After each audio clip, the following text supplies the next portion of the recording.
Good morning. Hey, hope you had a nice little respite yesterday. I do like to do that every once in a while, especially when something like a project you've been working on over the weekend, and a lot of you, of course, spend Saturday or Sunday working on your exam. I'm really happy with the results. A couple of late ones have come in, and I'll get them back to you as soon as I can. But now it's time to move on to the next part of the semester. Now, there is nothing that I will speak about with more energy, more enthusiasm, and more vigor than the need for effective public speaking skills. It seems more than ever, even though we're more into this viral world now. Of course, hopefully that's going to be ending come this Friday with the mandates that are going to be dropped. There is still a need for you to get up in front of an audience and deliver a well-organized, well-prepared, and properly delivered speech. One that's not only listened to, but is also remembered.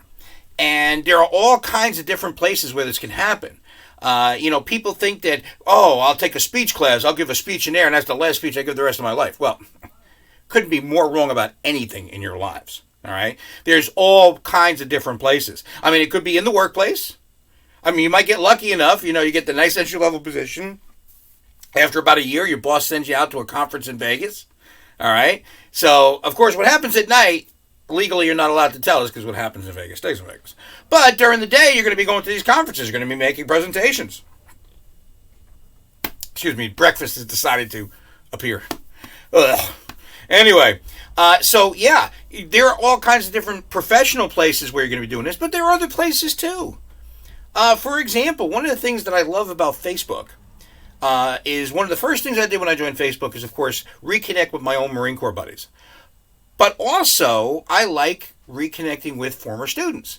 And I've got a lot of former students going all the way back to the late 90s, like 1998, 1999, from when I was still at Indiana State, that I have as Facebook friends. And it's funny to watch. I remember them when they were 18, 19 years old, and now they're like 38, 39 years old. And over the years, I've seen them have to do that, where maybe your town's Board of Education has decided that we're going to get rid of all-day kindergarten. And, of course, their youngest child, was about to go into kindergarten. They really needed that so they can go to work. Well, of course, they have to get up and speak in front of the Board of Education. And they may not have given a speech since they were here at Bergen, but now, of course, they're going to be called upon to deliver that well-organized, well-prepared speech. So you just never know. Or it could be your very next class.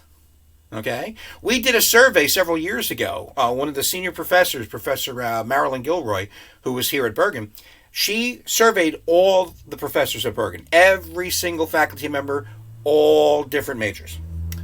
Question: how many of you require at least one oral presentation in your classes? 60%, well, 59.5, but 60% of all faculty at Bergen require at least one oral assignment. Now, that could be speech. It could be history. It could be philosophy. It could be psychology. It could be sociology. It could be bio. Maybe you have a biology professor, or there are biology professors and chemistry professors at Bergen who require their lab groups to give a presentation about their findings. So you never know when you're going to be called upon to have to deliver a speech.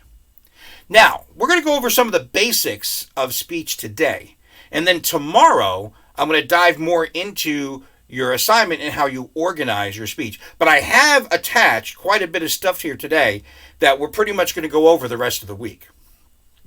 Now, when you're delivering your speech, very much the way I'm set up here right now, okay? As you can see, the recording device is at eye level, maybe a little bit higher. And I'm also far enough back, I could move back a little bit further, but you can still hear me. You have to be able to hear me. One of the things that's tough sometimes with recording devices is some of you don't have the volume to where it should be.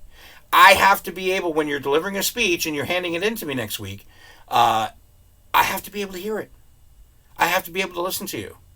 But also, one of the things they talk about is employing gestures.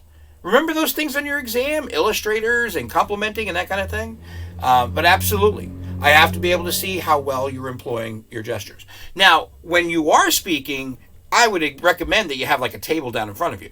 This way you can put anything that you need down there. For example, as you can see, I've attached today several full content outlines, which you're going to be required to have. And these are from students as far back from 2005 all the way to most recently, spring semester 2020, right before COVID hit. And whether it's, Cecilia's in 2005 or Morel's, you can see they do a very good job of putting their speech word for word, but you don't have to memorize your speech. But if you need to, you have it spread out down in front of you. And then you just refer to it, but come back here, because eye contact is so very important when it comes to giving a speech. All right? Eye contact is so important, mostly now when you're going to be doing a lot of this. I am still convinced, all right? And of course, hindsight is 2020, so 10 years from now, you might look at me and say, either Eccles, you're a genius, or Eccles, you were so stupid to think that. But I do believe that in the coming future, this is the way we'll be doing more of our professional work, okay? Again, during COVID, as hopefully New Jersey will finally be coming to an end this Friday, during COVID, those who lost jobs were people who, most of the jobs that were lost were people like who were servers or worked outside or worked away from being in a professional job. But those of you who will have a bachelor's degree or higher, and you're in a professional position, we were doing work from home. And even though there might not have been any traffic jams out there, because nobody was physically going to work, a lot of work was still being done. Okay? That's why the unemployment rate didn't shoot up to like 14, 15, 16% or even higher. Because a lot of people were still working, they were just working this way, virally. And I do believe that in the future, we're going to see more of that, even though COVID will be ended. Even now, you probably know some people. There's probably a lot of people who have, quote unquote, gone back to work where their offices are now open, but they're only going in once or twice a week. They can still do their work from home. They've been doing it since March of 2020. They can still do it now. And one of the things, as I've said before, if there's one thing that office managers or company owners, if the one expense they hate the most is leasing office space. And now they're leasing a lot less of it. As a matter of fact, if you want to start a business and you're looking for a place to get an office, I guarantee you're going to get a great deal. So, that's what we're talking about here in public speaking. All right. Now, there's a key here, because I know a lot of you are still going to be a little nervous, even though you're going to be talking to a device. You know that somebody's going to be watching you. All right. But one of the things you want to make sure is, number one, you're not talking too fast, that your gestures come naturally, but most importantly, that you're making eye contact. Too many times, people will have that little picture of themselves over here, and they'll be talking to that picture and not talking to the camera itself. You want to make sure you're looking into the device, because when people are watching your speech from the other side of that camera on their home device, whether it's a tablet or a laptop or a PC, they want to make sure you're making eye contact with them. All right? So you want to make sure you're making eye contact with your device.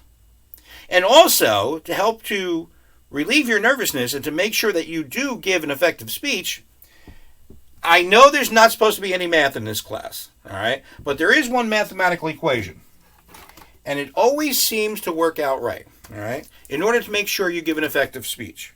First,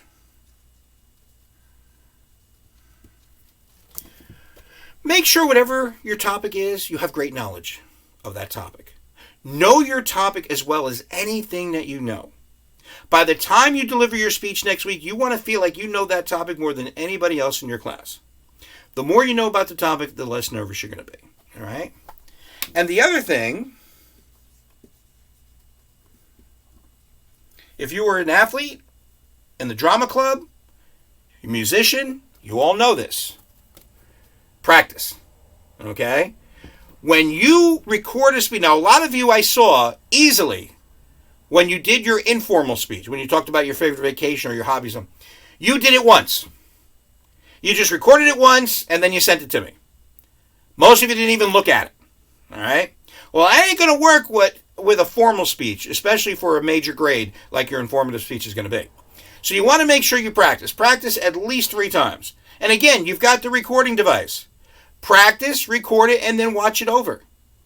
Remove some of the things that you don't think looks good or works well, or keep in the things that you think look and work very well.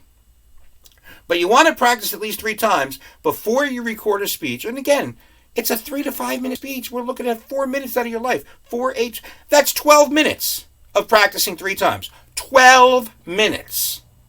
All right? So make sure you practice. All right? Because it happens every time, people. Knowledge plus practice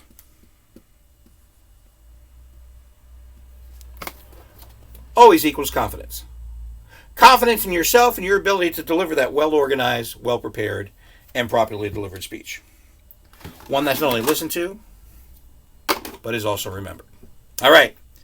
That's your first video.